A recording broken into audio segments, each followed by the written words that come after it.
The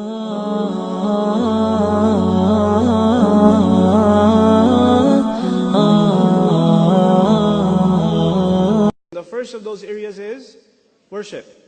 That's the first area I'm going to improve in. The second area that you really have to work on, that you really have to be concerned with, is knowledge. And how am I going to grow in my knowledge this year? And by the way, I separate knowledge from worship. I separate the two.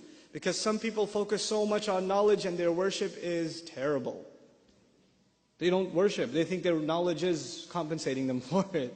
So they're studying lots of tafsir and they know a lot of tajweed, but they don't even pay attention in salat. I mean, what are you doing? What's that knowledge for?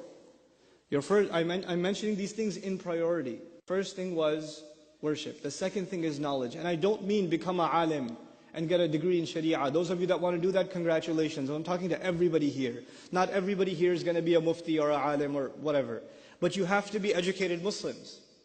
You have to be, there needs to be some minimal level of education in your Islam. And my recommendation for you for that is that by the end of the year, the coming year, you've studied at least a couple of things. You've studied the seerah, the life of the Prophet ﷺ, once. And you should do it every year once. And actually you should read a different source on the seerah every year for the next few years. And really study it. So if you take one book don't ask me which book you should read on the seerah, read all of them. But take one at a time. Take one and go through it 1 year. Then go again to the seerah again another year. Then again another year. And you know what? Because that is the life of that man, sallallahu alaihi wasallam, is our vision, is our inspiration. So you have to keep going back to it. That's a part of your education. And it'll give you perspective and it will open doors for reflection and contemplation for you. That study of seerah in and of itself. There are wonderful resources on that available, and I don't think you'll have any trouble finding them, inshallah ta'ala. At the same time, you have to make substantial gains. In that same year, you have to make substantial gains in your Qur'an. I'm still in the area of knowledge.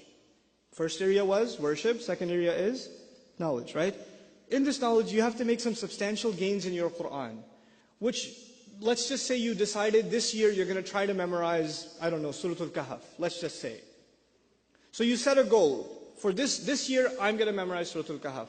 That means I'm going to memorize it, I'm going to study its tafsir, I'm going to read it in translation, I'm going to try to understand every word in its vocabulary. If there's a lecture series on Surah Al-Kahf, if there's a tafsir available on Surah Al-Kahf, if there's an article and paper on Surah Al-Kahf, I'm going to take it and I'm going to consume it.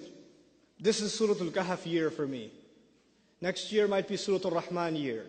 The year after that might be Surah Al-Baqarah year. I don't know. Maybe it's a couple of surahs a year. But every year you make a substantial gain in your Qur'an.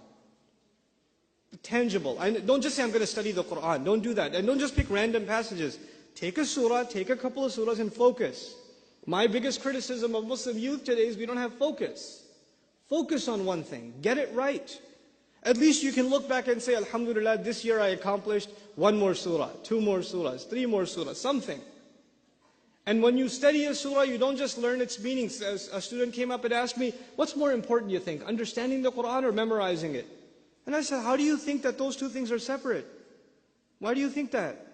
You know why we memorize the Qur'an? So we can repeat it over and over again. And when we repeat the ayat over and over again, Allah gives us more room to think and reflect more and more. And you start seeing things when you recite something 10 times that you didn't see when you recited it 9 times. He opens more doors. Wallahi, this is true of the Qur'an. The more you recite it, the more you understand it. And the less you recite it, the less you understand it. It's not like any other book.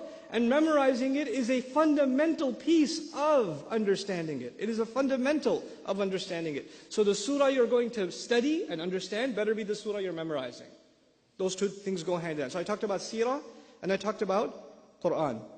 And now I'll add one light elective. This is your Islamic semester for the year, for yourself, right? I'll add an elective to this semester. And the elective is at least 3 or 4 du'as. 4 du'as, you studied them, you memorized them, and they became a part of your day. This is actually combining knowledge and, I got 10 minutes is like an eternity. I don't need 10 minutes. But that's okay. memorizing a few du'as from the Prophet ﷺ that you can make a part of your day. Now you're combining knowledge with practice. You're combining both of those things. Okay? And actually each of these three areas of knowledge that I mentioned, and I didn't mention others. I know there's fiqh, I know there's aqidah, I know there's tafsir, I know there's other areas of knowledge. I mentioned these three things on purpose, because these three things will make you a better Muslim immediately. Immediately they start having a practical impact on you. Your salah starts improving because you're reciting Quran that you've understood.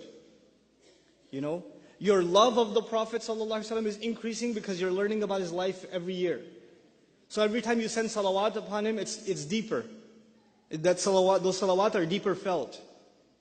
Your knowledge of dua is bringing you closer to Allah because now you know what you're asking Him. You know what you're actually asking Him. Now, this is knowledge.